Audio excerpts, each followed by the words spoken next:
தோல் நோக்கம் என்பதும் ஒரு விளையாட்டு என்று கருதுகிறார்கள். என்ன விளையாட்டுன்னு இன்னைக்கு தெரியல. பாவை இப்படி தங்களை இப்படியும் திரும்பி திரும்பி பார்த்து பாடிக்கொண்டிருக்கிறது அப்படின்னு, ஒருவர்களோடு ஒருவர் பார்த்தும் தொட்டும் பாடுவது என்று ஒன்று, இப்படி 2 விதமா அதுக்கு விளக்கம் சொல்றாங்க. அந்த அளவு தான் அது சொல்ல முடியும். அது எப்படி விளையாடினாங்கிறது இப்ப நம்மால கண்டுபிடிக்க முடியலைங்க. பிரபஞ்ச சுத்தி மேல சொன்னது தானுங்க, மாயா விஷயம் நீக்குதல்னு சொன்னாங்களே, அதே தான் பிரபஞ்ச சுத்தி. பிரபஞ்சம் நம்மை துன்புறுத்தாதவாறு அவற்றினின்று நாம் நீங்குதல். தத்துவ சுத்தின்னு சொல்றோம்ல, தத்துவ சுத்தினா என்ன? தத்துவங்களே நாம் என்று உணர்ந்து கொண்டிருந்த நிலை மாறி அவற்றை விட்டு தத்துவம் வேறு நாம் வேறு என்று அறிவது அப்படின்னு சொன்ன மாதிரி, பிரபஞ்சமே நாம் என்று நினைத்து கொண்டிருந்த நிலை மாறி பிரபஞ்சம் வேறு நாம் வேறு என்று அறிவது பிரபஞ்ச சுத்தி அப்படின்னு சொல்றோம். பூத்தாரும் பொய்கை புனல் இதுவே எனக் கருதி பேய்த்தேர் முகப்புறும் பேதை குணம் ஆகாமே. ஒருத்தன் தண்ணி தேவையா இருந்தது, அப்படி எட்டி பார்த்தான், அங்க அப்படியே தண்ணி ஓடுற மாதிரி தெரிஞ்சது. ஒரு குடத்துக்கிட்டு ஓடுனான், அங்க போனா தண்ணி காணாம். அது அப்புறம் கொஞ்சம் தூரத்துல தெரியுது, அங்க ஓடுனான், அங்கேயும் கிடைக்கல. அப்ப தெரிஞ்சது என்ன? பேய்த்தேர். பேய்த்தேர் என்பது காணல் நீர் அப்படின்னு சொல்லுவாங்க. காணல் என்று சொல்லுவாங்க. காணல் என்பது நல்ல கோடை காலத்துல நண்பகற் பொழுதுல பரந்த வெளியில காற்று அலை வீசுது இல்லையா, அது கூட சூரிய ஒளியோடு சேர்ந்து அப்படி தோன்றும். அது தூரத்துல வந்து பார்த்தா தண்ணீர் அலை அலையா போற மாதிரி தெரியும். அதுக்கு தான் பேய்த்தேர் காணல் அப்படின்னு. அதுவே அந்த பகற்பொழுது மாறி போச்சுன்னா தெரியாது, அது ஞாபகம் வச்சுக்கணும். பகற்பொழுது மாறி போச்சுன்னா தெரியாது, சூரிய வெப்பம் குறைஞ்சி போச்சுன்னா தெரியாது, காற்றினுடைய திசை மாறி போனாலும் காற்றினுடைய நிலை மாறி போனாலும் தெரியாது. இல்லாத பொருள் இருக்கிற மாதிரி தெரியறதுக்கு பேய்த்தேர் போல, காணல் நீர் போல என்று சொல்லுவார். இந்த உலகத்துல நாம் பெறுகிற இன்பம் உண்மையில இன்பம் இல்லை, ஆனா அது இன்பம் போல தெரிகிறது, அதையே அனுபவித்துக் கொண்டிருக்கிறோம். அது ஒரு அறிவற்ற செயல். அதான் சொல்ற பேய்த்தேர் முகக்கூறும் பேதை குணம். பேய்த்தேரை அவன் என்னவென்று முகக்கிறான்? புனல் இதுவே. எத்தகைய புனல்? மலர்களால் நிறைந்திருக்கின்ற புனல்.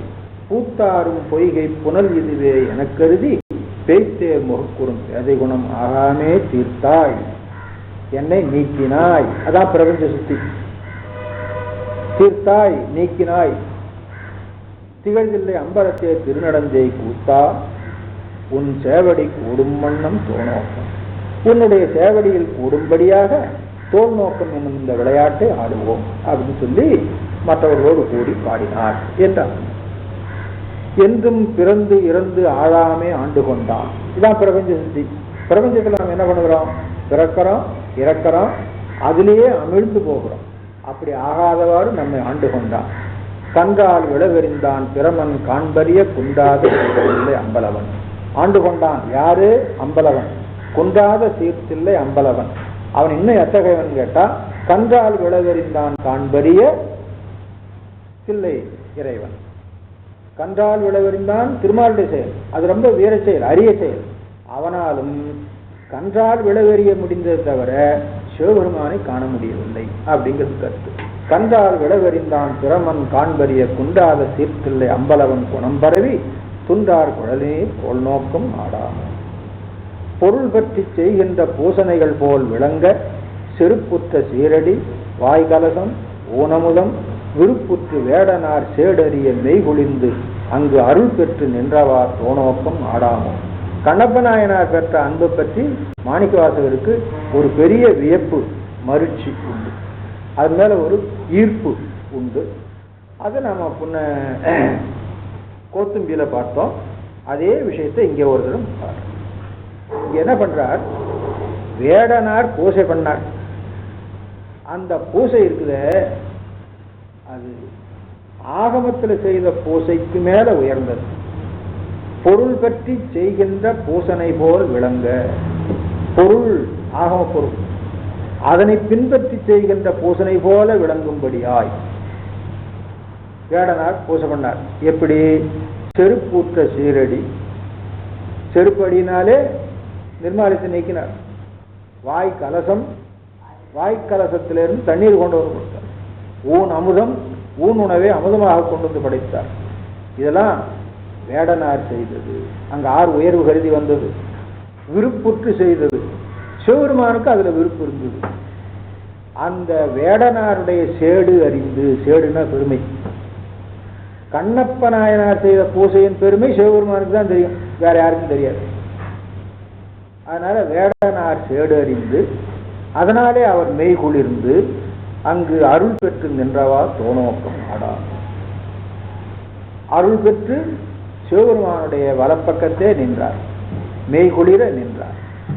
மனித வடிவம்தான், அது அப்பொழுது தேவ வடிவமாக நின்றது, அது சொல்றார். அப்போ கண்ணப்ப நாயனார் செய்த பூசை ஆகமங்களிலே சொல்லப்பட்ட பூசைக்கு சமம். அதனுடைய பெருமை இறைவனுக்குத்தான் தெரியும். அந்த காரணத்தினாலே இறைவன் அவருக்கு அருள் செய்தார். அதனாலே அவர் மெய்குளிர்ந்து நின்றார் அப்படிங்கிற விஷயத்தை இதை பாடியிருக்கிறார். மற்ற விரிவுகள்லாம் இப்ப வேண்டாம், பிறகு பார்க்கலாம். கல் போலும் நெஞ்சம் கசிந்துருக கருணையினால் நிற்பானை போல என் நெஞ்சினுள்ளே புகுந்தருளி, என் நெஞ்சினுள்ளே புகுந்தருளி அதிலே நிலையாக நிற்பவனை போல இருந்தான். என்னுடைய நெஞ்சமோ கல் போலும் நெஞ்சம், கல்லும் கசிந்துருகும்படியாய், கல்லை பிசைந்து கனியாய், கல்லும் கனிந்து உருகும்படியாய் என் நெஞ்சினுள்ளே நின்றான். நிற்பானை போல என் நெஞ்சினுள்ளே புகுந்தருளி நற்பால் படுத்து, தன்னை சிவநெறியிலே செலுத்துவதை சொல்றார். நற்பால் படுத்து, ஞானத்தின் பகுதியிலே செலுத்தி, நற்பால், பால் பகுதி, நல் நன்மை, நன்மையாகும் ஞானம், நற்பால் படுத்து ஞான நெறியிலே செல்லுவித்து நாடறிய எல்லாரும் அறியும்படியாய். அதுக்கு மேல இருக்கிற ஒரு வரி நல்ல ஞாபகம், தான் இங்கன் சொற்பாலதானவா தோணோக்கம் ஆடாமோ. இவ்வளவும் செய்தான், சொல்லிவிட்டு என்னுடைய பாட்டின் பகுதியிலே அவன் இப்பொழுது நிலை பெற்று நிற்கிறான். தான் இங்கன் சொற்பாலது, சொல்லின் இடத்ததாக, பால் என்பது இடம், சொல்லின் இடம் என்பது இறைவனை பற்றி மாணிக்க வாசகர் பாடிய சொல்லு, அந்த சொல்லின் இடமாக அவன் விளங்கி நிற்கிறான் அப்படின்னு சொன்னா, நம் மாணிக்க வாசகர் தாம் பாடிய திருவாசகத்தை என்னவென்று கருதி இருக்கிறார் என்று கேட்டால், சிவபெருமான் நமக்கு அருள் செய்தான், அவன் செய்த அருளை பாடுவித்தான், அதைத்தான் நாம் பாடிக்கொண்டிருக்கின்றோம், இந்த பாட்டிலே அவன் நிலை பெற்றிருக்கிறான் அப்படின்னு அவர் சொல்றார். அப்படின்னா திருவாசகம் எவ்வளவு சிறப்புடையது அப்படிங்கிறது நாம் புரிந்து கொள்வோம். தான் இங்கன் சொற்பாலதானவா தோணோக்கம் ஆகா. சொற்பாலதானவா என்பதுக்கு சொல்லும் பகுதியிலே ஆயினான் அப்படின்னு எல்லாரும் எழுதுறாங்க. சொல்லும் பகுதியிலே ஆயினான்னா என்ன? சொல்லும் பகுதியாவது யாது? அவன் செய்த அருளை, அவனுடைய கருணையை எடுத்து புகழ்கின்ற சொல்லாயின் பகுதி தான் இந்த திருவாசகம். இந்த திருவாசகத்திலே அவன் விளங்கி நிற்கிறான் அப்படிங்கிறது மாணிக்க வாசகருடைய கருத்து. எனவே திருவாசகம் சிவமே. திருவாசகத்தை திருவாசகம் என்ற நூலாக கருதக்கூடாது, திருவாசகம் என்ற பாட்டாக கருதக்கூடாது, அந்த பாட்டில் இருக்கிற ஒரு சொல்லாக கருதக்கூடாது, அது சிவம். திருவாசகத்தில் இருக்கிற சொல்லு சிவம், அந்த சொற்களால் ஆகிய பாட்டு சிவம், அந்த பாட்டுக்களால் ஆகிய பதிகம் சிவம், அந்த பல பதிகங்கள் கலந்த திருவாசகம் என்ற நூல் சிவம். திருவாசகத்துக்கும் சிவத்துக்கும் வேறுபாடு. திருவாசகத்தில் சிவம் விளங்கி நிற்கிறது. இது மாணிக்க வாசகராலே சொல்லப்பட்டிருக்கிறது அப்படிங்கிறது நாம் இந்த பாட்டு வந்து தெரிந்து கொள்வோம். அடுத்த பாட்டு போறோம். நிலம் நீர் நெருப்பு உயிர் நீள் விசும்பு நிலாப்பகலோன் புலனாயம் மைந்தனோடு எண்வகையாய் புணர்ந்து நின்றான். அஷ்டமூர்த்தம் சொல்றார் இதுல. எண்வகையாய் புணர்ந்து நின்றான். புணர்ந்துன்னா கூடின்னு அர்த்தம். கூடி என்பதன் பொருள் என்ன? அவையாக நிற்றல். எண்வகையாய் புணர்ந்து நின்றான். உலகேழன திசை பத்தன தான் ஒருவனுமே பலவாகி நின்றவா தோணோக்கம் ஆடாமோ. தான் ஒருவனுமே பலவாகி நின்றவா தோணோக்கம் ஆடாமோ. இந்த தொடர் நல்லா ஞாபகம் வைத்துக் கொள்ள வேண்டும். அவன் ஒருவன் பலவாகி நிற்றல்னா என்னன்னு கேட்டா, சித்தும் அசித்துமாக இருக்கின்ற உலகப் பொருள்கள் பலவற்றிலும் அவையாக கலந்து நிற்கின்றான் என்று அர்த்தம் பண்ண வேண்டும். இது எதுக்காக நான் தனியா எடுத்து சொல்றேன்னா, இந்த தொடரை தான் அந்த மாயாவாதிகள் பிடிச்சுக்குவாங்க. மாயாவாதிகள் என்ன பண்ணுவாங்க, பிரம்மம் அப்படியே இருந்து கொண்டிருந்தது, அதுக்கு ஒரு காலத்துல விளையாடணும்னு நினைப்பு வந்தது, நான் பலவாக ஆவேனாக அப்படின்னு நினைச்சது, உடனே பிரபஞ்ச பொருள் பலவாக பிரம்மம் ஆகிவிட்டது அப்படின்னு சொல்லுவாங்க. அப்படின்னா என்ன அர்த்தம்னு கேட்டா, பிரம்மமே பிரபஞ்ச பொருளாக ஆயிற்று அப்படின்னு அர்த்தமாகும். சைவ சித்தாந்தத்தில் அப்படி சொல்றதில்லை. சிவபரம்பொருள் இருந்தது, சிவபரம்பொருள் இடத்துல மாயை இருந்தது, மாயையிலிருந்து பிரபஞ்சங்கள் தோற்றுவிக்கப்பட்டது. அந்த பிரபஞ்சங்கள் ஆன்மாவுக்காக தோற்றுவிக்கப்பட்டது.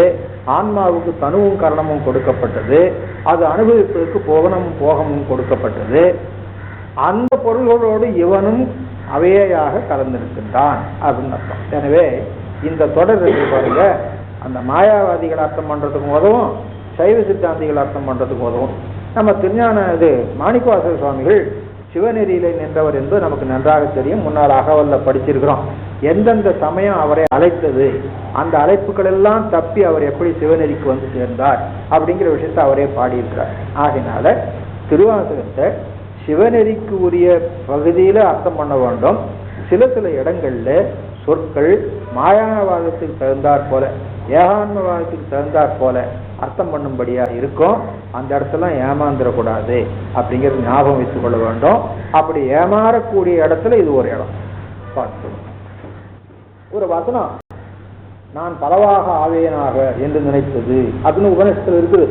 அதை வச்சுட்டு பிரம்மன் தான் பலவாக ஆயிற்று, பிரம்மத்தை விட வேற ஒண்ணும் இல்லை, எல்லாமே பிரம்மம் அப்படின்னு சொல்றாங்க. தான் ஒருவனுமே பலவாகி நின்றவா தோணோக்கம் ஆடாம், புத்தன் முதலாய புல்லறிவில் பல்சமயம் சத்தம் மதங்களில் தட்டுழுப்புப்பட்டு நிற்க. சமயங்கள் பல இருக்கின்றன, ஒன்னொன்னுக்கு பேர் சொல்லல. அவர் சொன்னார் 1000 சமயம் இருக்கும் அப்படின்னு சொல்லி நம்ம திருமூலர் சொன்னார். அதனால ஒன்னொன்றுக்கு பேர் சொல்லல. புத்தன் முதலாய என்று எடுத்துக்கொண்டார். உலகாயுதம் முதலாயன்னு சொல்லணும். உலகாயுதம் கூட விட்டு புத்தனை சொல்றார். புத்தனும் ஏறக்குறைய உலகாயுதம். யார் யார் இறைவன் இல்லை, ஆன்மா இல்லை அப்படின்னு சொல்றாங்களோ அவங்கெல்லாம் நாஸ்திகர்கள் தான். புத்தன் முதலாய புல்லறிவில் பல்சமயம்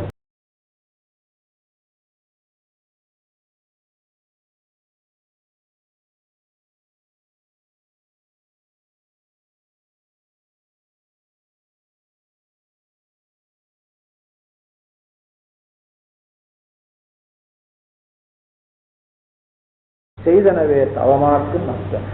என்னை அந்த சமயங்கள் எல்லாம் சேர விடாம சிவநெறியிலே என்னை சேர்த்தான். சிவத்தையே சிந்திக்கும்படியாக என்னுடைய சித்தத்தை ஆக்கினான். நான் செய்ததெல்லாம் சிவத்தினுடைய பணியாக ஆகுமாறு செய்தனவே தவமாகும். தவம்னா வழிபாடு. நான் எது எது செய்யறனோ அதெல்லாம் சிவ வழிபாடாகவே ஆகும்படியாய் எனக்கு அருள் செய்தான். அப்ப மாணிக்கவாசகர் உபதேசம் பெற்ற பிறகு என்ன ஆனார்? சிவத்தையே சிந்தித்துக் கொண்டிருந்தார். அவர் செய்யும் செயல்களெல்லாம் சிவத்தின் பணியாகவே இருந்தன. அவ்வாறு இருக்குமாறு அவருடைய வாழ்க்கை அமைந்தது. எப்போ? உபதேசத்துக்கு பிறகு. அதனாலதான் நாம பொதுவா திருவாசகத்தை பார்க்கிற பொழுது மாணிக்கவாசகர் பெற்ற உபதேசம் என்ன, அந்த உபதேசத்தினால அவரிடத்துல விளைந்த விளைவு என்ன, இந்த ரெண்டு தான் நாம் திருவாசகத்துல பார்க்கிறோம். சித்தம் சிவமாக்கி, இந்த சித்தம் சிவமாக்கி என்று ஆன்மாவை சிவமாக்கின்னு அர்த்தம் பண்ணிட்டு ஆன்மா சிவமாக ஆயிடுது அப்படின்னு சொல்லி பேசுவாங்க. அதுக்கு சிவசமவாதம்னு பேரு. சிவசமவாதம் சைவ சித்தாந்தத்துக்கு ஏற்புடையதில்லை. அது ஞாபகம் வச்சுக் கொள்ளுவாங்க. சித்தம் சிவமாக்கி செய்தனவே தவமாக்கும் அத்தன் கருணையினால் போனோக்கம் ஆடாமோ. சண்டேச நாயனார் வரலாறு பாடுறார், எல்லாருக்கும் தெரிஞ்ச வரலாறு. தீதில்லை மாணி, மாணி பிரம்மச்சாரின்னு அர்த்தம். தீதி இல்லாத மாணி, தீதி இல்லை அப்படிங்கிறத முற்றா நிறுத்தக்கூடாது. அந்த ஐகாரத்தை தள்ளிவிட்டு தீதில் மாணி, குற்றமில்லாத பிரம்மச்சாரி. குற்றமில்லாத பிரம்மச்சாரிங்கிறது எப்படி தெரியுது என்று கேட்டா, மாடு மேய்க்கிறவன் மாடுகளை துன்புறுத்துகிற பொழுது மாடுகளை இப்படி துன்புறுத்தக்கூடாது என்று அவனுக்கு அறிவுரை சொல்லி நாளையிலிருந்து நானே மாடு மேய்க்கிறேன்னு வந்தார் இல்லையா, அதுதான் குற்றம் இல்லாத. அவர் செய்த செயலை மற்றவெல்லாம் குற்றம் நினைச்சான். அதாவது இன்னும் மணல்ல சிவலிங்கம் பிடிச்சி பாலெல்லாம் எடுத்ததுக்கு அபிஷேகம் பண்ணி அவன் விளையாடிட்டு இருக்கிறான் அப்படின்னு நினைச்சாங்க. சிறுபிள்ளை விளையாட்டுன்னு மற்றவங்க நினைச்சாங்க. அது சிறுபிள்ளை விளையாட்டாக இல்லை, நல்ல ஞான முதிர்ச்சியினால் விளைந்த வழிபாடாக இருந்தது அப்படிங்கிறத குறிப்பிடுறார். தீதில்லாத மாணி, தீதில்லை மாணி. அவர் என்ன பண்ணார்? சிவகருமம் சிதைத்தானே. அவர் செய்கின்ற சிவ செயல், சிவ புண்ணியம், அதான் பூசை. அதை சிதைத்தான் அவங்க அப்ப. அதை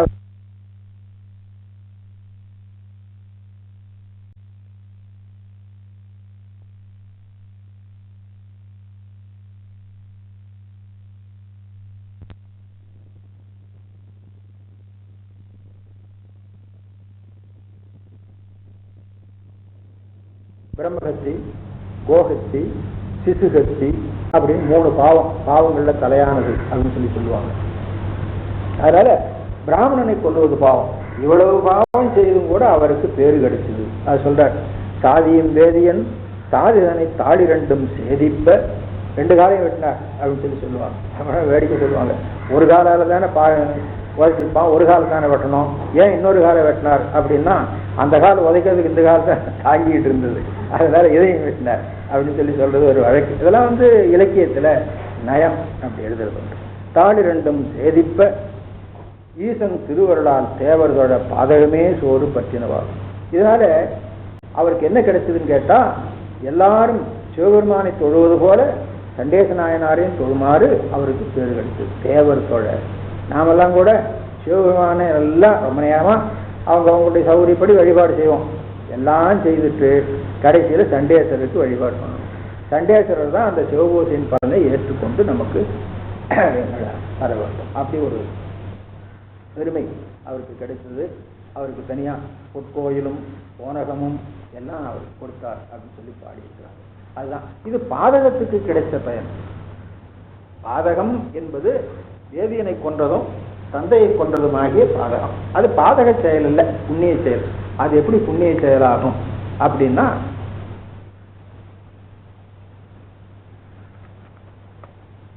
சிவாபராதம் செய்தவர்கள் தண்டிக்கத்தக்கவர்கள் அப்படிங்கிறது ஒரு விதி. சிவாபராதம் ஒருவன் செய்தால் அதை பார்த்து கொண்டு ஒரு சைவன் சும்மா இருக்கக்கூடாது. அவனுக்கு அறிவுரை சொல்ல வேணும், இல்லாவிட்டா அவனை தண்டிக்க வேண்டும். ரெண்டும் முடியாவிட்டா அந்த இடத்த விட்டு நீங்கிடணும். இது சைவனுக்குரிய விதி. அதனால இவர் சிவபுண்ணியமாகி சிவபூஜை பண்றார், தகப்பன் சிவாபராதம் பண்றான். சிவாபராதம் பண்றவனும் தண்டிக்க வேண்டும். தண்டிப்பது பாவம் இல்லை. இன்னும் கேட்டா அது முத்திக்கு ஏது.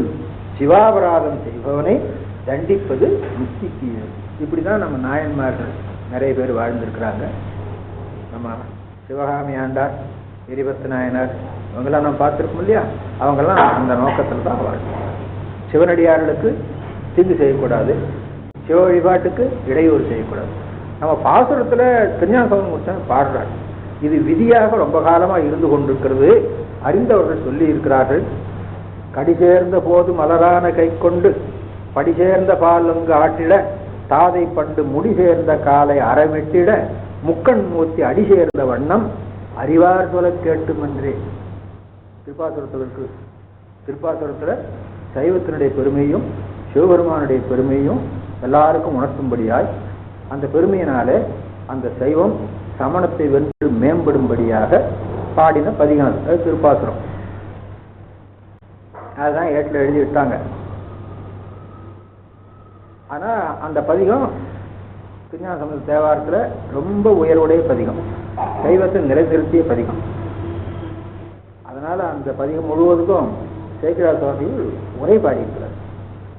அதனால சேக்கிழாருக்கு உரையாசிரியர்னு ஒரு பேர். சேக்கிழார் எல்லா ஆசிரியராகவும் இருந்திருக்கிறார், அதில் உரையாசிரியராகவும் இருந்திருக்கிறார். உரையாசிரியராக இருந்திருக்கிறார் என்பது 4 பாடிய தேவாரத்தை அந்தந்த தலங்களில் பாடுற பொழுது சில இடங்களில் தேவாரத்தின் பொருளையே சொல்லி காட்டியிருக்கிறார். இந்த பொருள் பற்றிய தேவாரம், இந்த தொடரை உடைய தேவாரம் அப்படின்னு தான். ஆனா இந்த பதியத்துக்கு முழுவதும் உரை. அதுல ஒரு பாட்டு இருக்கு, கடி சேர்ந்த போது மலரான கை கொண்டு படி சேர்ந்த பால் கொண்டு அங்கு ஆட்டிட. இது வரலும் நாயனார் செய்கின்ற சிவபூஜை சொல்றார் சண்டேச நாயனார். தாதை பண்டு முடி சேர்ந்த காலை அரை வெட்டிட. நாமெல்லாம் என்ன பண்றோம், பார்க்கடல இந்த பார்க்கடத்தை உதச்சிட்டான் அப்படின்னு சொல்லி நினைச்சிட்டு இருக்கிறோம். வேற என்னவோ பண்ணியிருக்கான். அந்த குறிப்பு இருக்குது, தாதை பண்டு முடி சேர்ந்த காலை. தாதையினுடைய கால் அது முடி சேர்ந்த கால். அவன் சிவலிங்க பெருமானையே செஞ்சிருப்பானோன்னு எனக்கு சந்தேகமா இருக்குது. சாதாரணமா சொல்றவங்க எல்லாம் பார்க்குடம் வச்சிருந்தாங்க, அந்த பார்க்குடத்தான் காலால உருட்டினார். முதல்ல முதுகல் அடிச்சாராம். சண்டேச நாயனாருக்கு எந்த உணர்வும் இல்லை, அவர் பார்க்க போசிருக்கும். 2வது போசைக்குன்னு வச்சிருந்த பார்க்குடத்துல காலால இடறினானா, அதுக்காக தான் வெட்டினார். பார்க்குடத்தை இடறின மாதிரி அந்த பாட்டுல குறிப்பு வரல. தாதை பண்டு முடி சேர்ந்த காலை அரை வெட்டிட முக்கண் மூர்த்தி அடி சேர்ந்த வண்ணம் அறிவார் சொல்ல கேட்டுமன்றே. திருஞான சம்பந்தமூர்த்தி சாமிகளுக்கு காலத்துக்கு முன்னால, ரொம்ப காலத்துக்கு முன்னால சண்டேசர் நாயனார் காலம். அந்த சண்டேசர் நாயனாருடைய புகழ் பரம்பரையா எல்லாரும் சொல்லி கொண்டு வந்திருக்கிறார். அப்படி பிறர் சொன்னதை திருஞான சம்பந்தமூர்த்தி சாமி கேட்டிருக்கிறார். நான் இப்படி கேட்டிருக்கிறேன், எங்க பாடுறாரு இத? சிவாபராதம் பண்ணுகிற சமணர்களை வெல்லுகிற இடத்துல கொண்டு வந்து பாடுறாரு. அப்ப சமணர்கள் தண்டிக்கப்பட்டது ஒன்றும் தப்பு இல்லையே, சமணர்கள் தண்டிக்கப்பட்டது ஒன்றும் தப்பு இல்லையே. திருஞான சம்பந்தர் இவ்வளவு பெரிய அருளுடையவர், அரசன் சமணர்கள்லாம் கழுகாரி செய்தான், இவர் பார்த்து கொண்டு சும்மா இருந்தார். ஒரு ஒரு செய்தி, ஒரு தமிழ் புலவர் அவருக்கு அவங்க அப்பா திருஞான சம்பந்தம்னு பேர் வச்சார். அந்த தமிழ் புலவர் ரொம்ப தமிழ் பற்று காரணமா திருஞான சம்பந்தம்ங்கிற பேரை மாத்திட்டு நன்னன்னு பேர் வச்சுக்கிட்டார். அப்படியே தமிழ் புலவர் இருக்கிறார், கேள்விப்பட்டிருக்கீங்களா? நன்னன்னு. அவர்தான் அவர்தான் அவர்தான் அவரு சீக்காவை சேர்ந்தவர். அவர்தான். ஆமா, சீக்காவை. நன்னன்னு ஒரு புலவன், அது அரசன் இருந்தானுங்க, குறுந்தல மன்னன் தான். அவன் ஒரு ஒரு பெண்ணு அவனுக்குரிய தோப்புல இருந்து ஒரு மாம்பழம், அது தோப்புல திருடிட்டு போல, அது ஆத்துல விழுந்து ஆத்துல அடிச்சுட்டு போச்சு. அந்த பொண்ணு குடிக்கிறதுக்கு வந்தா ஆத்துல அடிச்சுட்டு வந்த பழத்தை எடுத்து சாப்பிட்டான்.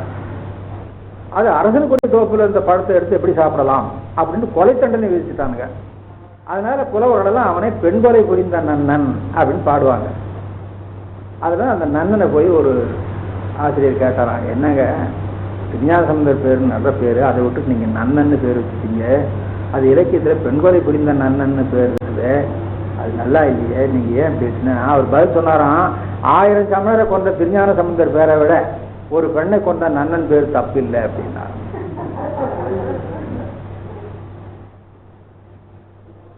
அதாவது திருஞான சம்பந்தர் சமணர்களை கொன்றுட்டார், அல்லது சமணர்களை கொல்லுகிற பொழுது தடுத்தாவது சொல்லி இருக்கணும், அதுவும் செய்யல.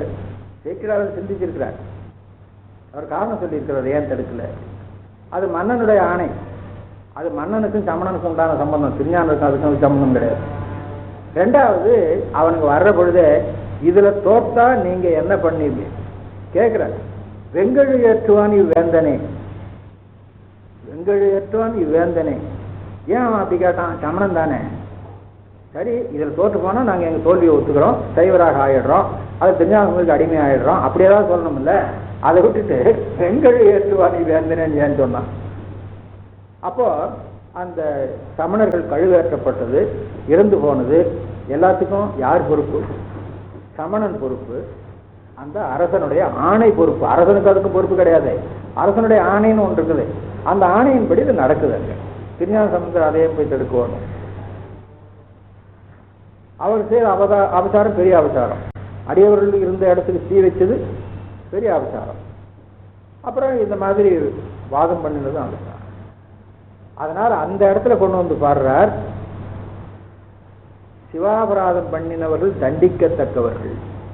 சமணர்கள் சிவாபராதம் பண்ணினாரு, சிவனடியார்களுக்கு அபராதம் பண்ணினாரு, ஆகையினால அரசன் தண்டித்தான், அது தப்பு இல்லை.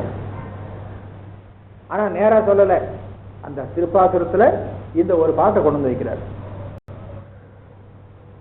அப்படி தண்டிப்பது பாராட்டுவதற்குரியது, பரிசுக்குரியது, சிவபெருமானுடைய திருவருளுக்குரியது அப்படிங்கிறது கருதுறாரு. அதனால முடிசேர்ந்த காலை அற வெட்டிட முக்கண் மூர்த்தி அடிசேர்ந்த வண்ணம் அறிவார் சொல்ல கேட்டுமன்றே. இந்த பாட்டுக்கும் அந்த பதியத்துக்கு என்ன சம்பந்தம்? அந்த பாட்டினுடைய கருத்து என்ன? அந்த பாட்டு நமக்கு எதை காட்டுகிறது அப்படிங்கிறது நாம் தெரிஞ்சுக்கணும். மேல போகலாம். அப்படி திருஞான சம்பந்தர் மேல ஒரு பெரிய குறையா எல்லாரும் சொல்லிட்டு இருக்கிறாங்க. திருஞான சம்பந்தருக்கும் அதுக்கும் எந்த சம்பந்தமும் கிடையாது. அது அரசனுடைய ஆணை சம்பந்தப்பட்ட விவகாரம். அந்த ஆணையம் சமணர்களாலே வந்தது தானே தவிர, திருஞான சம்பந்தர் போய் இவனெல்லாம் தோத்து போனா கழுவுல போட்டிருந்தோம் அப்படின்னு அரசனுக்கு ஆணையிடலை. அரசனும் தானே தோற்று போனா உங்களை கொண்டு விடுவேன்னு சொல்லல, அவங்க தான் ஒத்துக்கிட்டாங்க. அதாவது ஒரு விவாதம் பண்ற பொழுது ஒரு பந்தயம் ஒன்று வச்சுக்கணும், இதுல தோற்றுட்டா அவங்க என்ன ஆகிறது அப்படின்னு. அப்பதான் சொன்னா வெங்கழு ஏற்றுவானி வேந்தனே அப்படின்னு சொல்லி அதன்படி இது நடக்கும். பாதகமே சோறு பற்றினவா தோணும், செய்தது பாதக செயல். அதுக்கு சோறு என்பது பயன் என்ற பொருள் இங்கே வருகிறது, வீடு பேறு என்ற பொருளை வருகிறது. சோறு பற்றினது பயனை பெற்று தந்ததாக இருந்தது. அந்த பயன் சோறு பற்றி தண்டனை பற்றி வந்தது, பாதகம் பற்றி வந்தது. என்ன தண்டனை? சிவாபராதம் செய்தான், சிவாவரம் செய்தவன் தண்டிக்கத்தக்கவன். அதனால அவர் ஒண்ணுமே பண்ணல. பக்கத்தில் ஒரு கோல் கிடந்து எடுத்து வீசினா அவன் விழுந்தான். மானம் அழிந்தோம், மதி மறந்தோம், மங்கை நல்லீர் வானம் தொழுந்தன்னன் வார்களிலே நினைந்து அடியோம் ஆனந்த கூத்தன் அருள்வரு நாம் அவ்வண்ணமே ஆனந்தமாகி நின்று ஆடாமல் போனோம். இந்த இடத்துல மாணிக்கவாசகர் தன்னுடைய அனுபவத்தை சொல்றார். சிவபெருமான் ஆனந்த கூத்தன், அவன் நமக்கு அருள் செய்தான், அருள்தான் நாமும் ஆனந்தமானோம். இப்போ மாணிக்கவாசகரா இல்லை, சிவானந்தமா இருக்கிறார். உலகத்துல இருக்கிறவங்க இவரை பற்றி நிறைய பேர் பழிச்சு பேசுறாங்க, இவருடைய பெருமையை குறைச்சு பேசுறாங்க. அதெல்லாம் இவருக்கு புலப்படவில்லை. அவன் என்னத்தையும் பேசிட்டு போறான். மானம் அழிந்தோம், மதி மறந்தோம். மதி மனம் அறிவு கெட்டு போனோம்னு அர்த்தம் இல்லை. மானம் கெட்டு போச்சு, அறிவு கெட்டு போச்சு, சிவனுடைய சிவானந்தத்தை பெற்றா அப்படித்தான் ஆகும் அப்படின்னு அர்த்தம் பண்ணக்கூடாது. மானம் என்பது தன்முனைப்பினால் வரக்கூடியது. அது இப்பொழுது எனக்கு இல்லை. ஒரு ஞாபகம் வச்சுங்க, மானம் என்பது பற்றி ஒரு விஷயத்தை சொல்லியிருக்காங்க. மானம் என்ற சொல்லுக்கு நேரா பொருள் பெருமை அப்படிங்கிறது. சில இடத்துல குற்றம்னு அர்த்தம் உண்டு, சில இடத்துல செருக்குன்னு அர்த்தம் உண்டு. மானம் என்ற சொல்லுக்கு பல பொருள் உண்டு. பொதுவா மானம் என்பதற்கு பெருமை அப்படின்னு அர்த்தம். அந்த மானத்துக்கு அவசியம் மனுஷனுக்கு வேண்டியது. அந்த பெருமை என்பது அவனுடைய நிலைமை. அந்த நிலைமையிலிருந்து கொஞ்சமும் தாழக்கூடாதுங்க. ஏதாவது ஒரு விதத்துல தப்பு பண்ணி தாழ்த்து போனோம்னா அதன் பிறகு உயிர் வாழக்கூடாது. இதான் மானம். இந்த மானம் மனுஷனுக்கு ஓடும். அதே நம்ம இலக்கிய புலவர்கள் என்ன பண்றாங்க, மானம் அப்படின்னு சொன்னா தன் நிலையில் தாழாமை. ஏதாவது ஒரு விதத்துல தாழ்வு வந்துருதுன்னு வச்சுங்க, தாழ்வுவரின் உயிர் வாழாமை. இதான் மானம். ஆனா மானம் என்பதுல ரெண்டு வகை இருக்கிறது. மானத்துக்கு லட்சணம் கொடுத்து கொண்டிருக்கின்ற மானம்னு ஒண்ணு உண்டு, லட்சணம் இல்லாத லட்சணத்தை கெடுக்கின்ற மானம்னு ஒண்ணு உண்டு. அந்த லட்சணத்தை மாண்பு அப்படிங்கிற பேரால சொல்லுவாங்க. மாண்பு உடைய மானம் ஒண்ணு, மாண்பு இறந்தன கெட்ட, மாண்புக்கு கடந்து போன மானம். அப்ப மாண்பிறந்த மானம்னா என்ன அப்படின்னு கேட்டா, தாய் தந்தையர்களை பணிய வேண்டும். அவனும் மனுஷன் நானும் மனுஷன். அவன் என்ன பெற்றாங்கிறதுக்காக அவன் காலில் போய் நான் வேணுமா அப்படின்னு ஒரு பையன் சொன்னா அதை மானம்னு எடுத்துக்க முடியுமா? இது மான் பிறந்த மானம். அது போல ஒரு ஞானி இருக்கிறார், அவரை போய் வணங்கிடான்னு சொன்னா அவர் என்ன ஞானி, அவர் என்ன போலதான் இருக்கிறாரு, அவரை போய் நான் ஏன் கும்பிடணும் அப்படின்னா. அத மாதிரி வணங்கத்தக்கவர்களிடத்தில் வணங்காம இருக்கிறது, செய்யத்தகாத காரியமாக இருந்தால் செய்தே முடித்து விடுவேன் அப்படிங்கிறது, இந்த மாதிரி வர்றதெல்லாம் மானம். இந்த மானம் தானுங்க சூரபத்மண்டலத்தில் இருந்தது. நான் பாடத்துக்கு வந்துடுறேன், சீக்கிரம் வந்துடுறேன். சூரபத்மன் எடுத்துனால கந்தபுராணம் நமக்கு ரொம்ப தேவையான நூலா இருக்குது, அதுக்காக சொல்றேன். போர்க்களத்துல முருகப்பெருமான் சூரபத்மனுக்கு கொஞ்சமா தன்னுடைய நிலைமையை உணரும்படியாய் ஞானத்தை கொடுத்து பேருருவத்தை காட்டினார். அந்த பேருருவத்தை பார்த்தா, அப்பா நான் 1008 அண்டம் பெற்றிருக்கிறேன்னு சொன்னேன், அந்த 1008 அண்டம் இவன் இவ்வளவு பெரிய உடம்புல எங்கேயோ ஒரு மூலையில் இருக்குது அப்படின்னு நினைச்சான். அப்படி அதிகமா பார்த்தான். அவனுக்கு மனசுல பெருமான் மேல ஒரு பக்தி வந்து, இவனை வணங்க வேண்டும், இவனை வலம் வர வேண்டும், இவனை தொழ வேண்டும் அப்படின்லாம் எண்ணம் வந்தது. இந்த எண்ணம் வந்துட்டு இருக்க திடுக்குன்னு இன்னொரு எண்ணம் வந்தது. நான் சூரன், நான் எப்படி இன்னொருத்தனை வணங்குறது? இந்த நான் சூரன் அப்படின்னு வந்த உடனே அந்த மானம் வந்துட்டுது. அப்ப இவனை நான் வணங்கக்கூடாது, இவன் எவ்வளவு பெரியவனா இருந்தாலும் சரி எனக்கு எதிரி, நான் இவனை வணங்கக்கூடாது. அந்த இடத்துல கச்சிப சிவாச்சாரியர் வரும், தடுத்தது மானம் ஒன்றே. தாடுதல் வேண்டும் சென்னி, துதித்திடல் வேண்டும் தாள், தொழுதிடல் வேண்டும் அங்கை, துதித்திடல் வேண்டும் தாள், தீமை அகன்று நான் இவருக்கு ஆளாகி வாழுதல் வேண்டும் அப்படின்லாம் நினைச்சான். இந்த நினைப்பு கொஞ்ச நேரம் தான், திருக்குன்னு மாறி போயிடுச்சு. ஏன் மாறிச்சு? அந்த மானம் என்பது வந்துட்டுது. நான் சூரன், எல்லாரையும் அடக்கி ஆள்பவன், நான் போய் ஒருத்தருக்கு பணிகிறதா அப்படி. இந்த மாதிரி மானம் எல்லாம் மான் பிறந்த மானம் சொல்லுவோம். அந்த மானம் இங்க பேசல. மானம் அழிந்தோம். உலகில் எல்லோ மானம் மானம் தான் சொல்லிட்டு இருப்பாங்க. அந்த மானம் இப்போ நம்மகிட்ட இல்லை. ஒரே ஒரு உணர்வு தான் நமக்கு, சிவத்துக்கு நாம் அடிமை. நாம் செய்கின்ற செயலெல்லாம் சிவத்தின் செயலாக இருக்க வேண்டும். அது ஒண்ணுதான். மதி மறந்தோம். உலகியலை பற்றி அறிவு இப்ப நமக்கு இல்லை, சிவத்தை பற்றி அறிவு தான் நமக்கு முழுமையுமா இருக்கிறது அப்படிங்கிற சொல்றாரு. எப்போ வந்தது? வானம் தொழுந்தன்னன் வார்களிலே நினைந்து அடியோம் என்ன ஆனோம்? மானம் அழிந்தோம், மதி மறந்தோம். சரி, மானம் அழிந்தீர்கள், மதி மறந்து, இப்ப என்ன ஆணைகள்? ஆனந்தமாகி நின்றோம். அப்படி ஆனந்தமாகி நாம் தோல் நோக்கம் ஆடுவோம் அப்படின்னு சொல்லி சொன்னார். எதனால வந்தது? ஆனந்த கூத்தன் அருள் பெற்றதுனாலே வந்தது. அவன் ஆனந்த கூத்தன், அவன் அருள் பெற்றவருக்கு ஆனந்தம் வரும், அவர்கள் ஆனந்தமாக ஆவார். என்னுடைய மூவர் இராக்கதர் எரிபிழைத்து கண்ணுகள் எந்த கடைத்தலை முன் நின்றது. இது திரிபுர சம்மாரம். என்னுடைய மூவர் அவங்க திரிபுரார் எரிபிழைத்து, அந்த 3 பேரும் இந்த இடத்துல ஒரு விஷயம் சொல்லிடுங்க. இந்த திரிபுர சம்மாரத்துல தப்பி பிழைச்சி வந்து சிவபெருமானுடைய சந்நிதியில வாயில் காவலராகவும் முழா முழக்குவராகவும் நின்னது யாரு அப்படின்னு ஒரு கேள்வி. தண்டபாணி தேசியர் ஒரு புராணத்தை வச்சுட்டு அந்த 3 பேர், 3 அசுரர்கள், அந்த திரிபுரத்து தலைவர்களாகிய அசுரர்கள் என்று எழுதுறார். அந்த அசுரர்களை அந்த குறிக்கல, வேற 3 பேர் அந்த அசுரர்களுக்கு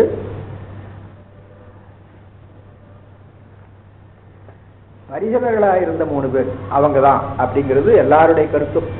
தண்டபாணி தேசியர் ஒருத்தர் மட்டும்தான் ஏதோ ஒரு புராணத்தை வச்சு கொண்டு இந்த புராணத்துக்கு மாறா இருக்குது. அதனால அந்த 3 பேர் தான் அப்படின்னு சொல்லி எழுதுறாரு. என்னுடைய மூவர் இராக்கதர் எரிபிழைத்து கண்ணுகள் எந்த கடைத்தலை முன் நின்றவர். கடைத்தலை வாயில், கடை என்று வாயில் என்று பொருள், தலைனா இடம், வாயில் இடத்து. எண்ணிலி இந்திரர் எத்தனையோ பிரமர்களும் மண்மிசை மால்பலர் மாண்டனகான் சோனோர். இப்ப பாருங்க, 2 பேரை சொல்லி காட்டுறார் மாணிக்கவாசகர். திரிபுராதிகளுடைய நகரத்துல சிவபூசை விடாது நின்ற 3 பேரு சிவபெருமானுடைய வாயில்ல ஏவலர்களாக நின்று கொண்டிருக்கிறார்கள். இது தெரிந்த பிறகும் கூட உலகத்துல எத்தனையோ இந்திரர்கள்